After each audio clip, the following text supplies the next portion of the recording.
तो दोस्तों एक बार फिर से पूरी दुनिया को भारत की स्वतंत्र विदेश नीति का नजारा देखने को मिला है। यूनाइटेड नेशन की जनरल असेंबली के अंदर और संयुक्त राष्ट्र महासभा के अंदर भारत ने जो किया है उसको देख एक बार फिर से सभी देश हैरान हो गए हैं। दरअसल कल ही मैंने आपको बताया था कि रशिया और यूक्रेन की लड़ाई को लेकर कल रशिया के ऊपर संयुक्त राष्ट्र महासभा के अंदर एक वोटिंग होने वाली है, जिसमें दुनिया के 193 देश भाग लेंगे। और इस वोटिंग का मकसद यह है कि इस प्रस्ताव के फेवर में जितने ज्यादा वोट पड़ेंगे उससे रशिया के ऊपर दबाव बनाया जाएगा कि रशिया यूक्रेन से अपने सैनिकों को वापस बुला ले और यूक्रेन के अंदर अपनी कार्यवाही को तत्काल बदल दे। पर भारत के लिए जो वोटिंग है वो एक बहुत बड़े धर्म संकट के समान थी, क्योंकि फ्रांस ने ऑफिशियली तौर पर भारत से मदद मांगी थी कि इस वोटिंग प्रस्ताव के अंदर भारत हमारा साथ दे और रूस के खिलाफ वोट करे। परंतु भारत ने एक बार फिर से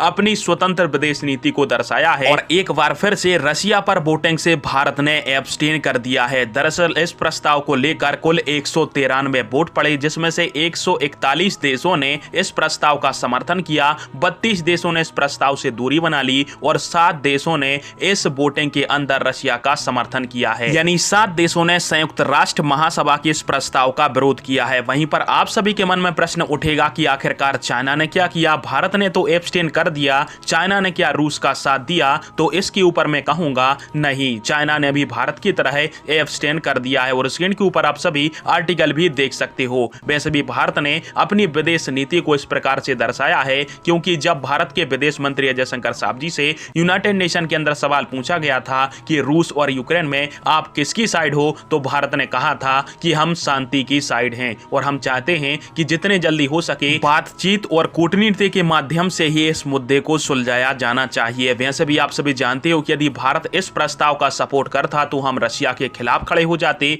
जबकि इस प्रस्ताव का विरोध करता तो फिर हम अमेरिका और पश्चिमी देशों के खिलाफ खड़े हो जाते। और हमारे लिए पश्चिमी देश भी इंपॉर्टेंट हैं और रशिया भी भारत का महत्वपूर्ण मित्र देश तो है ही। पर आप सभी के इस टॉपिक के अंदर क्या राय है और भारत ने एक बार फिर से जो यूनाइटेड नेशन में किया है वो क्या भारत का सही कदम है? कमेंट बॉक्स में फिर आप दीजिएगा। वीडियो को लास्ट तक देखने के लिए धन्यवाद। जय हिंद, वंदे मातरम।